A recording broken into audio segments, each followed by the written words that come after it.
If you're thinking about buying a home, you're probably going to talk to a few loan officers, maybe at your bank, maybe at a mortgage company, maybe someone your real estate agent recommends. And most of those conversations will feel pretty similar. They'll ask about your income, pull your credit, and give you some numbers. But here's what I want you to know. There are 3 questions that will immediately reveal whether you're talking to someone who's actually going to serve your best interests or someone who's just trying to close a deal. These are questions most loan officers hope you don't ask, because they don't have good answers. But I'm going to give them to you anyway, because you deserve to know.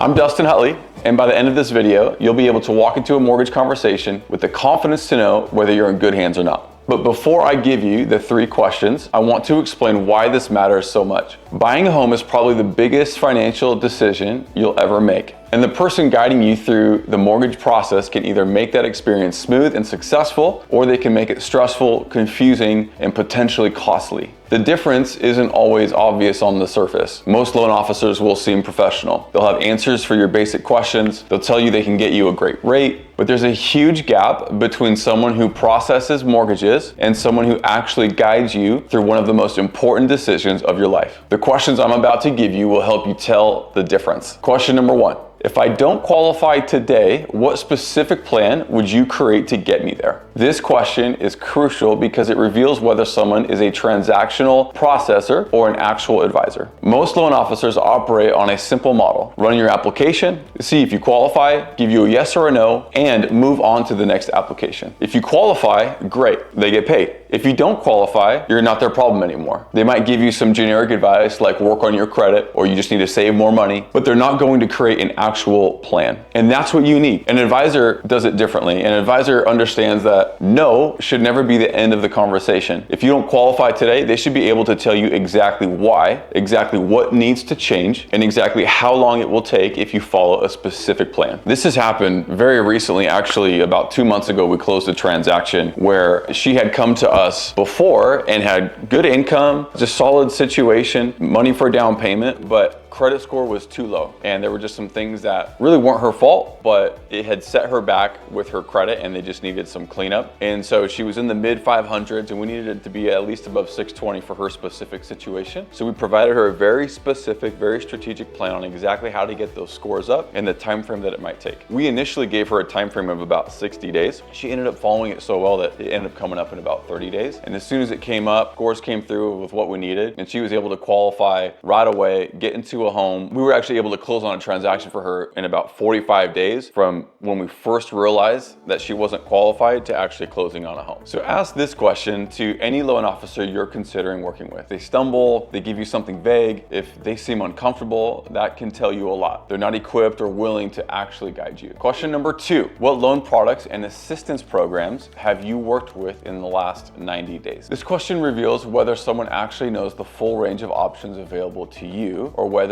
they're just going to default to whatever is easiest for them. Here's something most people don't realize. Not all loan officers have access to the same products, and not all loan officers stay current on those programs that are available. For example, your bank probably offers a very limited menu. Their conventional products, maybe FHA, and that's about it. They're not going to tell you about the state assistance programs, the county-specific down payment help, or the specialized products that might actually serve you better for your specific situation. When I work with a client, I'm drawing from conventional loans, FHA, VA, USDA, multiple state and county assistance programs, down payment assistance options, and specialized products for unique situations like self-employed borrowers or people with non-traditional income. In the past 90 days alone, I've closed loans using at least 6 different loan program combinations. Why does this matter? Because the difference between the right program and the wrong program can be tens of thousands of dollars. I've seen people who were told they needed 10% down when they actually qualified for 3% down plus assistance. That's a $30,000 difference. I've seen people steer toward conventional when FHA would have saved them $200 a month, or vice versa. Over 30 years, that's $72,000. So ask this question. If someone has only worked with 1 or 2 loan types in the past 3 months, they're probably going to push you toward whatever they know, not whatever's best for you. Question number 3, how will you communicate with me throughout this process and what should I expect at each stage? This question reveals whether someone has a system for keeping you informed or whether you're going to be be left wondering what's happening with one of the biggest financial decisions of your life. The mortgage process has a lot of moving parts. Application, processing, underwriting, appraisal, clear to close, closing. At each stage, there are potential delays, document requests, and decisions that need to be made. If your loan officer isn't proactively communicating with you, you're going to feel lost, anxious, and frustrated. When I bring on a new client, they know exactly what to expect. I tell them when they'll hear from me, what each stage looks like, and what could potentially slow things down.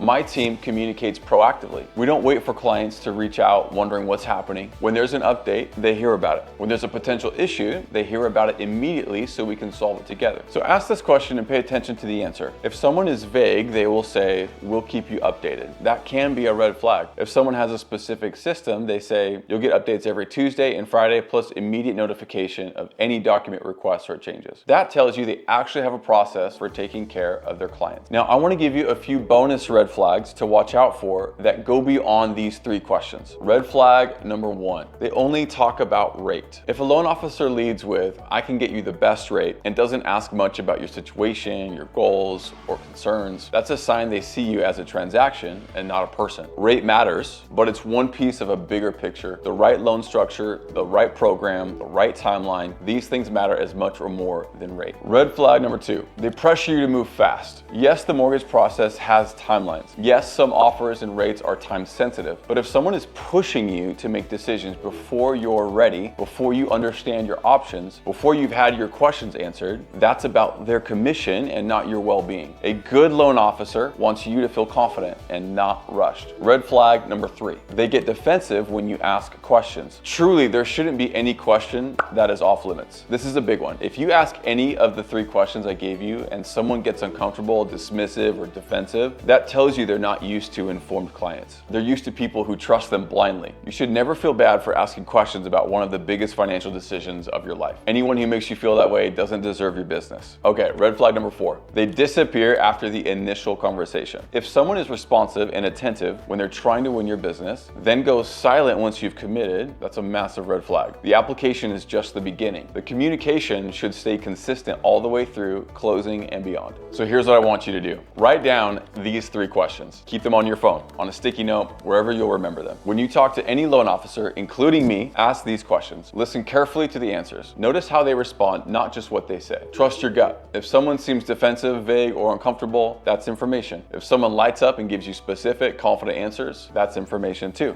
And if you want to see how I answer these questions, reach out. Let's have a conversation. I'll tell you my plan if you don't qualify. I'll show you the programs I've used recently, and I'll explain exactly how communication works when you work with my team. Because you deserve to work with someone who welcomes hard questions, who sees you as a person and not a transaction, who's going to fight for your best interests from day 1 through closing day and beyond.